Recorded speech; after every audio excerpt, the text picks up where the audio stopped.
Yo me quiero unir a las palabras de nuestro presidente en el recuerdo de las víctimas y agradecer a los equipos de emergencia que actuaron en esta terrible catástrofe, que provocaron unas muertes evitables.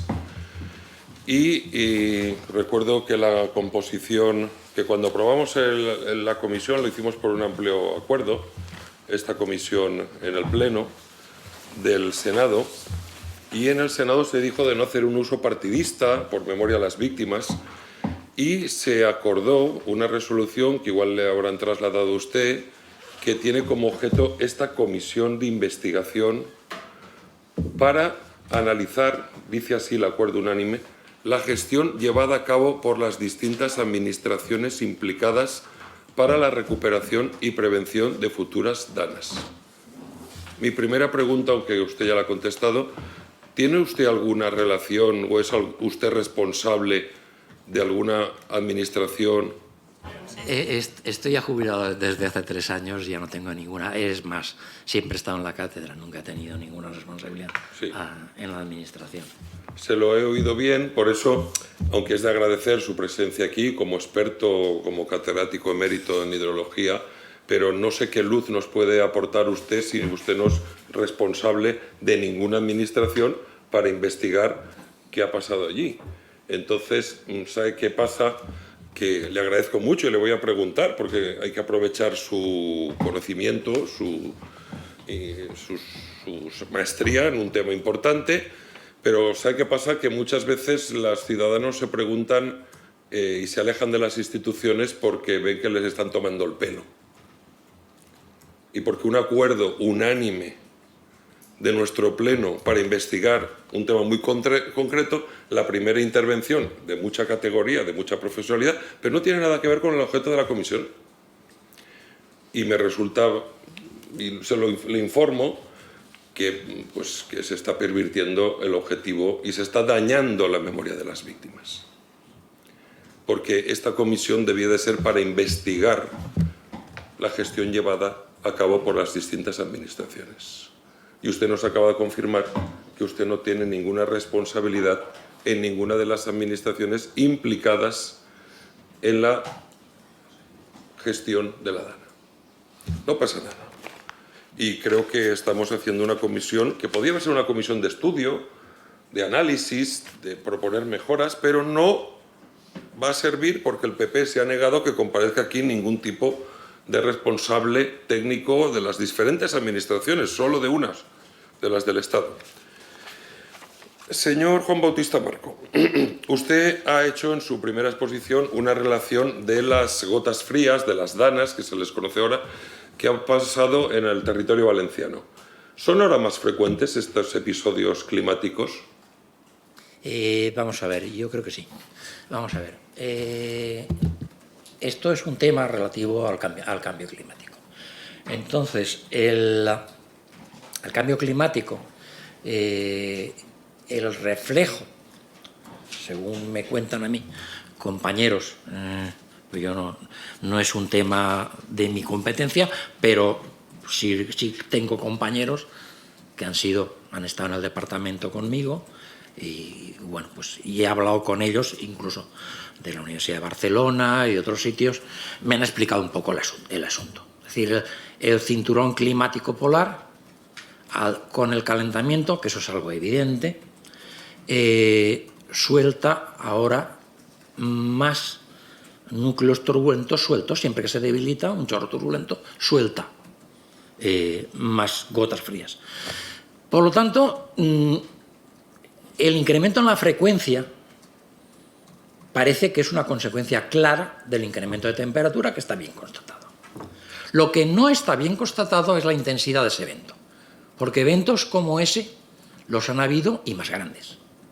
Hay una comunidad científica que aboga porque estos fenómenos van a ser más frecuentes.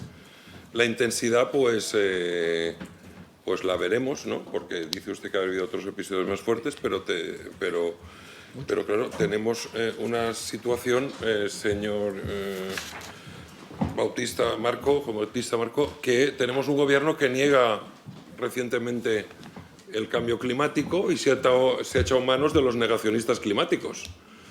Por tanto, el presidente Mazón ha hecho un pacto de presupuestos y ha salido diciendo que no existe el cambio climático. ¿Usted cree que esto estamos en buenas manos para poder acometer? Ya sé que no forma parte de eso, pero si tenemos que hacer una serie de actuaciones y se niega que exista cambio climático, ¿cree usted que los valencianos estamos bien protegidos?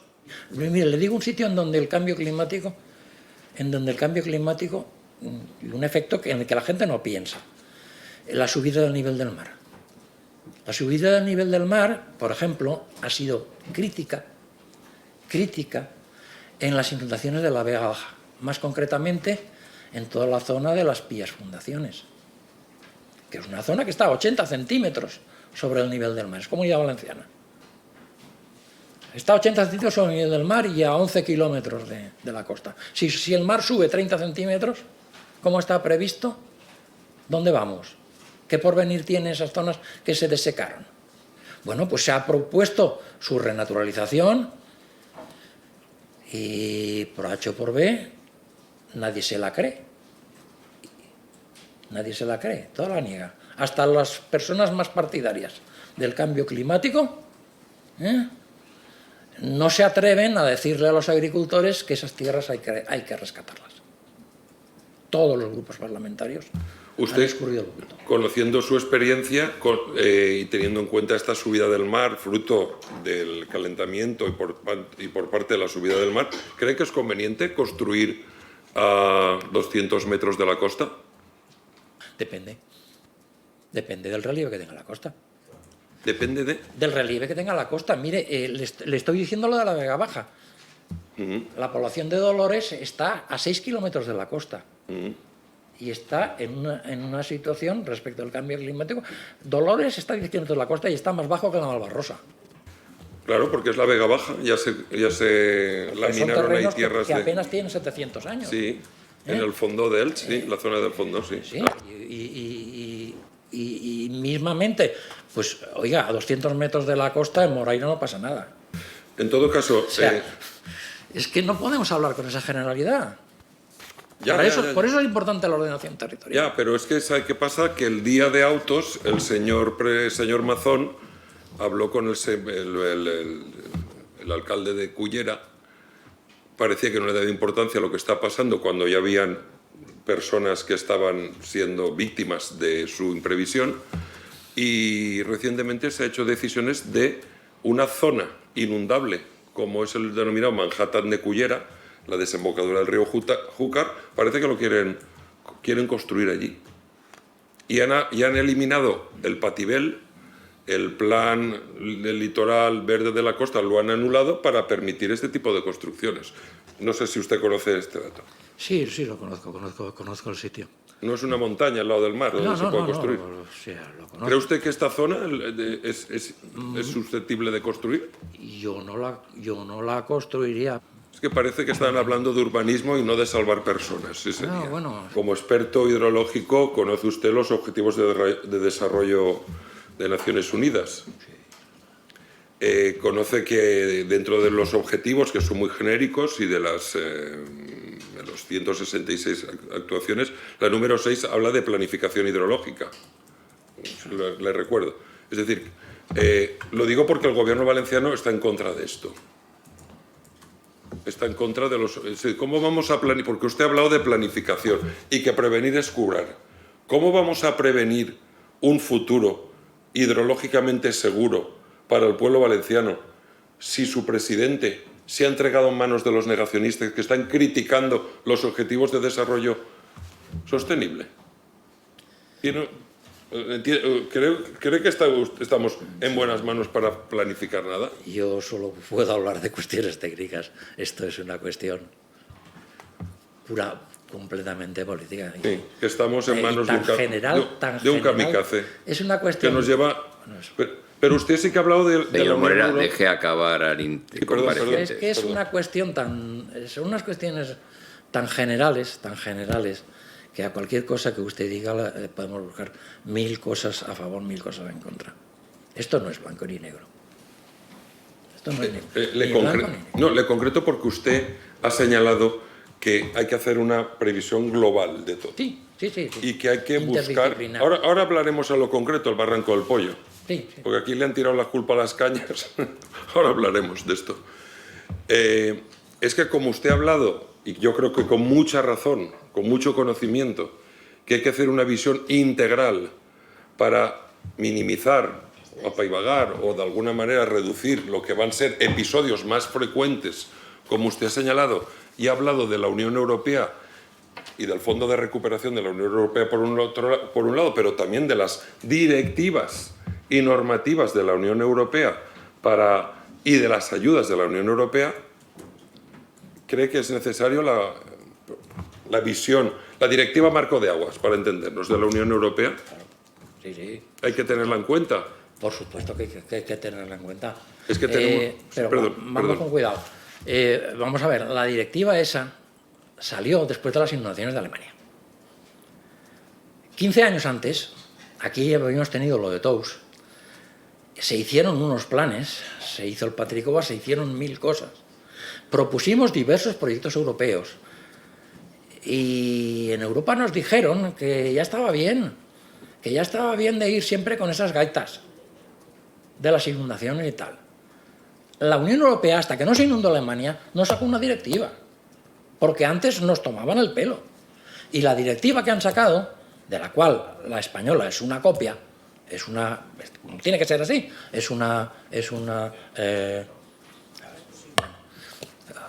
ya no sé la palabra, transposición. Una transposición, pues está adaptada a una realidad climática que no es la del Mediterráneo.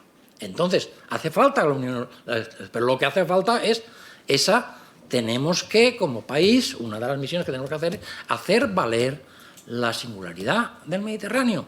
Aquí las crecidas no son como están por ahí. Aquí son crecidas relámpago, son crecidas muy rápidas.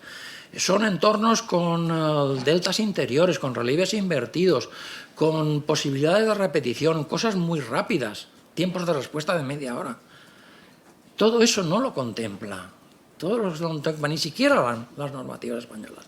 Una de las cosas mejores que podemos hacer es presionar para que se oiga la voz de los italianos y de los españoles, porque los italianos y los españoles somos los únicos que nos apoyamos en esto. Muchas gracias. Entiendo su visión, su preocupación, que también es la mía, porque claro, tenemos un gobierno que se ha entregado en manos de no solo unos negacionistas, sino con unos antieuropeos. Han declarado persona non grata a la presidenta de la Comisión, Ursula von der Leyen. Pues claro, ¿en qué manos estamos para poder mejorar dentro del marco europeo nuestra posición si estamos en una de un gobierno del señor Mazón antieuropeo? Entonces estamos solos, en manos de un kamikaze, que nos va a llevar a una situación como la que ya nos llevó el día 29, de no poder planificar en el marco europeo ni en ningún marco la previsión de futuras catástrofes. Pero vamos a lo que usted conoce con más detalle, que es las obras hidráulicas. Vamos a ver el barranco de Pollo, que viene del aragonés puello. No es un pollo, no es un animal, es un puello, porque fue derivado de pollo.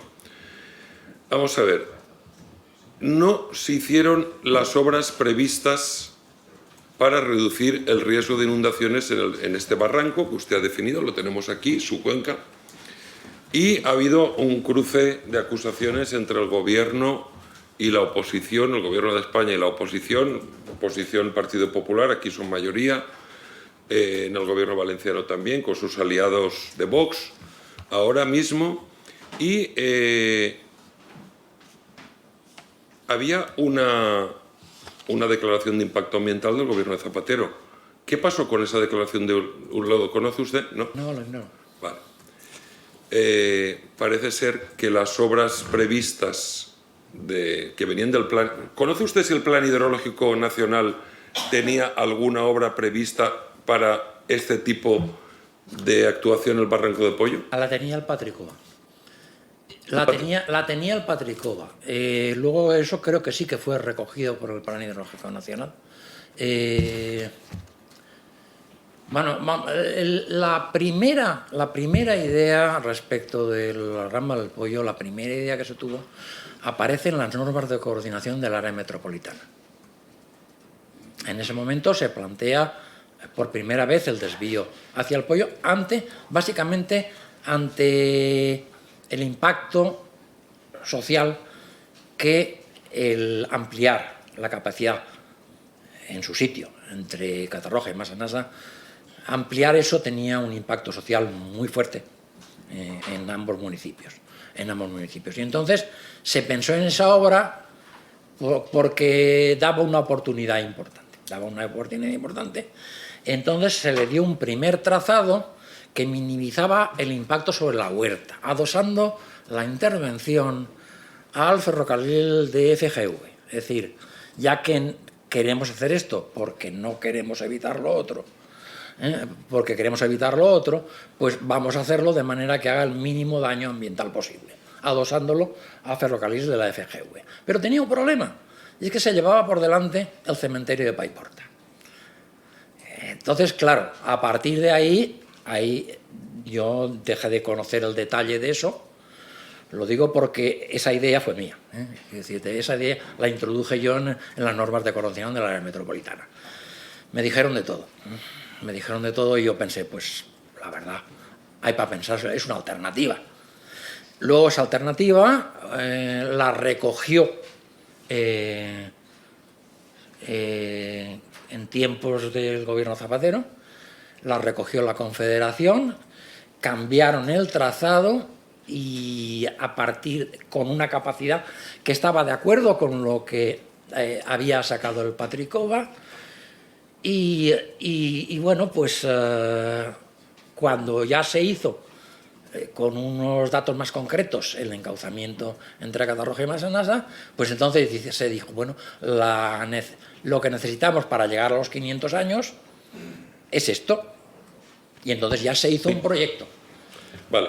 Siguiendo a partir de ahí ya no sé nada más. Siguiendo lo que usted ha dicho, muy bien explicado, efectivamente, bueno, el Plan Hidrológico Nacional básicamente era para meter 6.000 millones de euros en una tubería desde el río Obre hasta la Comunidad Valenciana. Desde aquel momento no nos ha faltado el agua, que con una gestión responsable, racional del agua se puede gestionar bien en zonas deficitarias como es la valenciana, que ya tiene un trasvase en la zona del Segura, con el Tajo y tal. Pero efectivamente, usted ha señalado, corríjame si me equivoco, que fue en el año 2006, con las ideas que usted ha aportado primero de la zona metropolitana, que se redactó el proyecto de adecuación ambiental y drenaje de la cuenca del Pollo vertiente a la Albufera. Hubo un proyecto. Y este proyecto se redactó, se emitió la declaración de impacto ambiental. ¿Y sabe usted quién la dejó caducar? ¿Sabe usted por qué no se hicieron las obras? ¿Lo desconoce? Estos temas administrativos no lo los conoce. conozco. Bueno, pues yo informo aquí a esta comisión que fue el gobierno del señor Mariano Rajoy que dejó caducar esta declaración de impacto ambiental, y no solo eso, sino que no hizo ninguna de las obras previstas en este proyecto de adecuación ambiental y drenaje de la cuenca del Pollo vertiente a la Albufera, que ya tenía la declaración ambiental, por tanto, era poner dinero, presupuesto y actuación en las obras. Fíjese usted lo que nos hubiésemos ahorrado. En cuanto a daños, víctimas es otra. Porque efectivamente lo que en estas actuaciones se planteaban, lo he estudiado y se lo digo por si usted lo recuerda, se plantearon las obras para crear un nuevo cauce desde el Barranco del Pollo hasta el río Turia, que pretendía derivar a este último un posible exceso de caudal hasta 700 metros cúbicos para reducir el riesgo de inundaciones. No hubiesen evitado lo que hemos visto, pero hubiesen, como usted creo que ha señalado en alguna entrevista, evitado muchas catástrofes. ¿Por qué no se hizo? Creo que es del interés de esta comisión acreditar por qué no se hizo esta obra. Que tenía el estudio de impacto ambiental, que tenía un proyecto redactado en 2006 y que cuando entra a la presidencia del gobierno en noviembre del 2011, el señor Mariano Rajoy no hizo nada. No hizo nada. Tuvo 7 años en el gobierno, no hizo nada. nos deberíamos preguntar dónde van a parar las obras públicas territorializadas y si los valencianos nos merecemos esta infrainversión pública territorializada en obras tan importantes como esta.